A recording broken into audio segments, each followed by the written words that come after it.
نماز کا طریقہ یہی ہے، مرد اور عورت کا کچھ فرق ہے کہ مرد کو چاہیے کہ وہ جیسے ہی نیت کرے تو دل کی نیت کافی ہوتی ہے، زبان سے کر لے تو بہتر ہوتا ہے، نہیں تو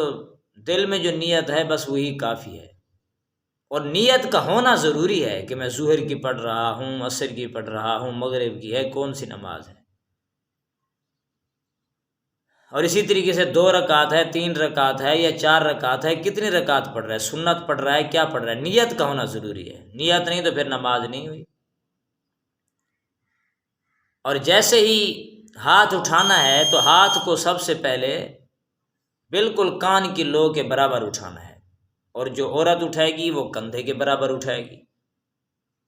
اور بالکل زیادہ کھلے بھی نہ ہوں، بالکل چاہے بند بھی نہ ہوں، ہاتھ کانوں کی لو کے برابر کر لینے ہیں،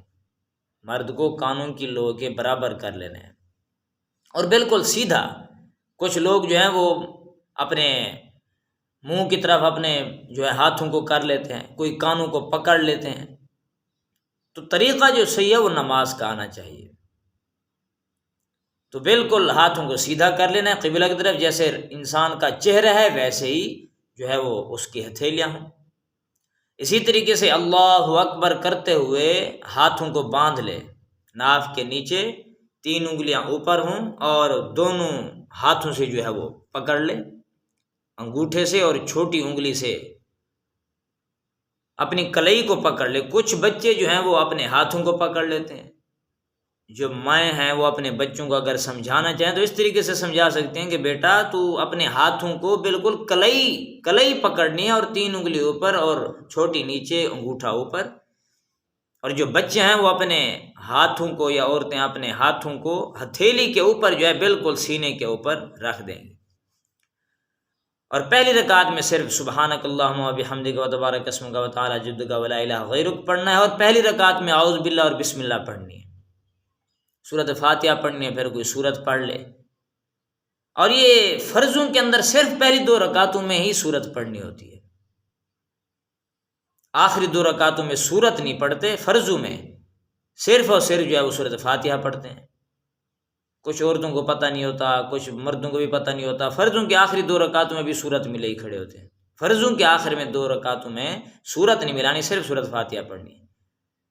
اور کچھ جو ہیں وہ آخری 4 جو سنتے ہوتی ہیں آخری 2 رکعتوں میں پھر سورت نہیں پڑھتے، سنتوں کی ساری رکعتوں میں سورتیں ساتھ ملانی ہیں۔ سبحانک اللہم صرف پہلی رکعت میں ہے، اعوذ باللہ بھی صرف پہلی رکعت میں ہے، باقی صرف بسم اللہ پڑھ کے سورۃ فاتحہ پڑھے، صرف بسم اللہ پڑھ کے سورۃ فاتحہ اور سورت ملائے۔ فرضوں کے پہلی 2 رکعتوں میں اور سنتوں کی 4 رکعتوں کے اندر جو ہے وہ سورت ملانی ہے۔ اور اس کے بعد جیسے ہی سورت پڑھ لے اللہ اکبر کہہ کے رکوع کو بالکل ایسے پکڑ لے گھٹنے کو، مرد ایسے پکڑ لے گھٹنے کو مضبوطی کے ساتھ، بالکل جھک جائے، جیسے کہ اس کی کمر کے اوپر گلاس رکھا جائے تو وہ بھی نہ گرے، ایسی کمر کو بالکل سیدھا کر لے۔ اور قیام کھڑا ہے تو اس وقت جو ہے وہ نظر ہونی چاہیے سجدے والی جگہ پہ، جب رکوع میں جائے تو نظر ہو اس کی پاؤں کے اوپر۔ عورتیں جو ہیں تھوڑا سا جھکیں گی، اتنی کہ اس کی انگلیاں صرف گھٹنوں تک پہنچ جائیں، بس زیادہ نہیں جھکیں۔ اور جیسے ہی پھر کھڑا ہوگا اس میں 3 دفعہ سبحان رب العظیم کہہ کے، یا 5 دفعہ کہو، 7 دفعہ کہو، 9 دفعہ کہو، جتنی دفعہ کہو لیکن ہو طاق مرتبہ۔ اور اس کے بعد سمع اللہ لمن حمدہ ربنا لک الحمد۔ ربنا لک الحمد جو ہے اس میں اگر حمدن کثیرن طیبا مبارکن فی یہ الفاظ ملائے جائیں تو یہ زیادہ بہتر ہے۔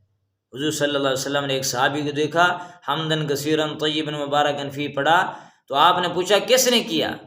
تو ایک صحابی نے اصرار کے بعد بتایا کہ میں نے یہ کیا، تو آپ نے فرمایا کہ 30 فرشتے آئے اور جلدی کر رہے تھے کہ تیری نیکیاں پہلے وہ لے جائیں، سبقت کریں، تو بڑا ثواب ہے اس کا۔ تو اس کے بعد جو ہے ربنا لک الحمد پڑھ کے حمدن کثیرا طیبا مبارکا فی آتا ہے تو پڑھ لیں، پھر سجدے میں جائیں، اور سجدے کے اندر مرد کو چاہیے کہ اپنے جو کوہنیاں ہیں یہ بالکل جدا رکھے، نہ زمین کے اوپر لگیں اور نہ ہی اس کے اپنے جسم کے ساتھ لگیں، اور پیٹ بھی بالکل اپنی رانوں سے ٹانگوں سے جدا ہو، مطلب کہ بالکل جو ہے وہ کوئی چیز بھی ایک دوسرے کو نہ لگے، نہ کوہنیاں لگیں اور نہ ہی پیٹ جو ہے بالکل اپنا اس کے ساتھ لگے ٹانگوں کے ساتھ، اور جو عورتیں ہیں وہ اس طریقے سے سجدہ کریں گی کہ پہلے اپنے پاؤں کو دائیں طرف نکال لیں گی اور بالکل زمین سے جیسے چمٹ جاتے ہیں، بالکل اپنی جو ہے وہ کونیاں زمین کے ساتھ لگی ہوں، پیٹ جو ہے وہ رانوں کے ساتھ ٹانگوں کے ساتھ لگا ہو، اس طریقے سے وہ سجدہ کرے، اور 3 دفعہ یا 5 دفعہ یا 7 دفعہ یا 9 دفعہ سبحان ربی الاعلیٰ پڑھنا ہے۔ اس کے بعد التحیات للہ والصلوات، اور سجدے کی حالت میں ہو سکے تو اپنے جو ہے وہ ناک کے اوپر جو ہے وہ نظر رہے۔ اسی طریقے سے جب التحیات بیٹھے تو پھر اشہد اللہ، اللہ پہ انگلی اٹھانی ہے، الا اللہ پہ گرا دیں، اشہد اللہ الہ الا اللہ پہ گرانی ہے، اور انگلی کی حالت ویسے ہی رہ جائے آخر تک، اور پھر درود شریف پڑھنا ہے، پھر ربی جعلنی پڑھنا ہے۔ اس کے بعد اور بھی کوئی دعائیں ہیں تو ساتھ پڑھ سکتے ہیں، ربنا آتنا فی الدنیا ہے، کوئی بھی دعا ہے انسان پڑھ سکتا ہے۔ اسی طریقے سے جب سلام پھیریں تو پھر کندھوں کو دیکھنا ہے۔ کچھ مرد حضرات ہوتے ہیں یا کچھ عورتیں وہ دیوار کو کی طرف دیکھتے ہیں، نہیں، تو کہاں دیکھنا ہے؟ اپنے کندھوں کی طرف دیکھنا ہے، اپنے بالکل چہرے کو موڑ کے سلام پھیر لینا ہے۔ تو بہرحال کہنے کا مقصد یہ کہ انسان کوشش کرے نماز میں توجہ اللہ کی طرف رہے۔ ایک بزرگ تھے، وہ فرماتے ہیں کہ جس وقت میں کھڑا ہوتا ہوں تو حضرت علی تو کانپ اٹھتے تھے کہ اب اللہ کی بارگاہ میں کھڑے ہونے کا وقت آ چکا ہے، اور وہ بزرگ فرماتے ہیں کہ میری 30 سال کی عمر ہوگی، 30 سال سے میں ایسے نماز پڑھ رہا ہوں، میں یہ سوچتا ہوں کہ سامنے کعبۃ اللہ ہے اور دائیں طرف جنت ہے، بائیں طرف جہنم ہے، پل صراط پہ کھڑا ہوں، پیچھے موت کا فرشتہ کھڑا ہے، اور میری آخری نماز ہے۔ آخری نماز بندہ کیسے پڑھتا ہے؟ اگر پھانسی کا وقت آ جائے